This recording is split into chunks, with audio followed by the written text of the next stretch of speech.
ओ, हरे कृष्ण हर हर महादेव, जय भोलेनाथ। बाबा लोटा लोग को आबि रहल छथि, लागे या भोज खा के आबि रहल छथि। बुझा तऽ रहल ये। हां चलू पूछे छी कतऽ छलन है। चलू पूछै छी। निके रहियो। कतऽ से आबि रहल छियै? हम जे छै से भोज खा के आबि रहल छियै। जबारी छलैया कतऽ जवार छलैया? चौहटा में। केहन रहलै भोज? रहलै केहन रहतै, आब तऽ अवस्था भऽ गेल, आब की खा हैत, आब नहि खा होइया बौआ। हाँ, आब अवस्था भऽ गेल। ठीके कहै छी, अवस्थाओ भेल। मुश्किलसँ 3टा पूर्णी के पात जे छै से अइल फैलसँ ओ छेलहुँ आ ओछा कऽ जे छै से ओहिमे बारीक छलैया 1 चंगेरा चूड़ा देलक आ 1 खोर दही ओहिपर देलक। 1 खोर दही आ 2 तौला चीनी, 2 तौला चीनी, आ बेसी नहीं से देलक। 2 तौला? आ ओकरा कोनाहु साइन ताइन कऽ जे छै से खेलहुँ। आ हे 1 बाल्टी तरकारी सेहो देलक। 1 बाल्टी तरकारी? आ ओहि तरकारी के कोनाहु ओहिमे सनलहुँ आ मुश्किल से खेलहुँ।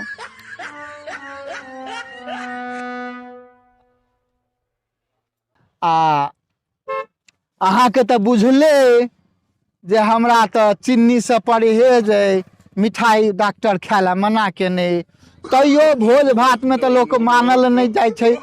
बोली पर जे छै से कोनाहु 7-8 सोरे रसगुल्ला उजरका आर ई जे छै से कथी कहै छै ओकरा, गुलाब जामुन ललका। हाँ सेहो जे छै से देलक। 3 सोरे 4 सोरे मुश्किल से नहीं गनान गिने गोने नहीं छी हम, जे खेलहुँ से कोनाहु खेलहुँ। 16 अट्ठे 128 गो उजरका आ ललका 16 चौका 64 गो। खा कऽ कोनाहु अथी केलहुँ। बड़ मुश्किल से आब उठऽ काल में, आब अमैया मास छलैया, अमैया मास में की करबै, 60 गो मालदह आम जे होइया अहाँके सेहो दऽ देलक। बोल बौआ हे कोनाहु सोहि साहि कऽ खेलहुँ। 60टा मालदह? बुझलियै, सोहि साहि कऽ खेलहुँ। आ हे बौआ आब नहीं, आब ओ हरिया करा, हे कतऽ गेल नहीं गेल किछु नहीं कहब। अत्ते दूर चलि कऽ एलहुँ हैं, पैचो गेल हैत? बाबा फेर से कथू हेतै? नहीं आब की एखन खेलेबै तऽ फेर की खेबै साँझ में? साँझो में निमंत्रण छै, साँझो में। हाँ साँझो में निमंत्रण छै, तऽ जे छै से ताहि दुआरे आब जा रहल छी। सँझुका जे सेहो तैयारी करऽ पड़तै कि नहीं? हाँ ठीक छै, नीके रहू, जाओ आनंद रहियो।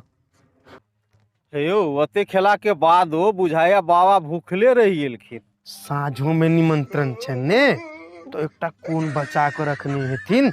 भऽ सकै।